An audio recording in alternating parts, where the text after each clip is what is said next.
guys! Kumusta kayo dyan? Ayan, nandito tayo ngayon sa bundok, guys. Ang ganda ng paligid, guys. Ayan. Pakita ko sa inyo yung doon sa baba mamaya, guys. Ayan. Yan yung barong-barong namin. Diyan kami nakasilo ngayon. Ayan, kasi nga, kukuha kami ng mga kahoy. Ayan, gagamitin doon sa baba. Wow, tingnan nyo, guys. So, pakita ko sa inyo mga saging dito, guys. Sobrang dami. Hindi na siya maano sa pagkain. So, super dami talaga, nahihinog na lang sa puno. Yung iba nga, hindi na nakikita. So, hindi na siya nakukuha. Talagang nasisira na lang. Ayun guys, sobrang Ayan. Sarap na kainin yung iba guys. So, tingnan nyo yung iba doon sa dulo.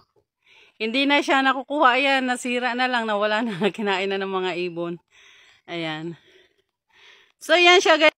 So, yun guys, hindi rin namin siya makukuha kasi kumuha na kami kanina ng isang buwig. Ayan, so mamaya magsasaing ulit kami. So, yan siya, dyan na muna yan hanggat sa mahinog siya. Ayan, so bababa tayo dito guys. Ayan, ito yung bahay namin dito, kubo-kubo.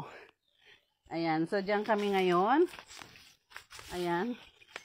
At papakita ko sa inyo pala yung doon sa baba. Ayan guys, so ang ganda. Ang ganda. Nasa tuktok kasi kami dito. Ayan, makikita natin yung dito pakita ko sa inyo.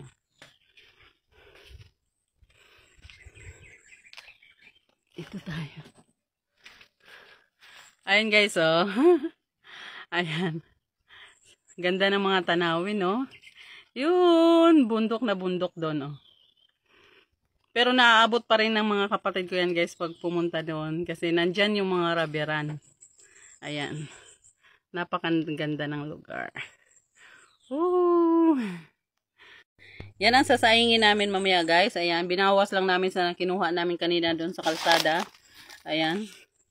Ayan, kinain na nga siya ng ng putakte. Kasi hindi na nakuha agad. So marami pa yan nandyan sa taas. Pero doon lang muna sila kasi hindi na makain. Good morning everyone! Ayan guys, pakita ko sa inyo yung mga nakuha naming suso kahapon. Ayan guys, ang lalaki ng suso. Ayan, nakuha namin kahapon. Ganda ng palig. Ayan, napakarami nating saging, Ang daming saging. Ayan, di na maubos ang kakain guys, Lalaki pa, Kinain na lang ng mga langga.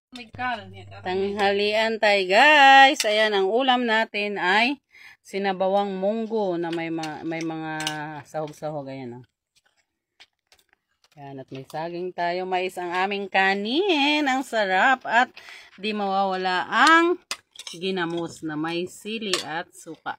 Ayan, ang sarap na pagkain namin guys. Ayan. Ayun. Yan ang pagkain namin dito sa bukid, guys. Ang sarap ng pagkain dito. Ayan. At ang mga gulay, guys, super sarap kasi kakakuha lang natin sa taniman. Ayan. Kain tayo, guys. Ayan. Thank you for watching.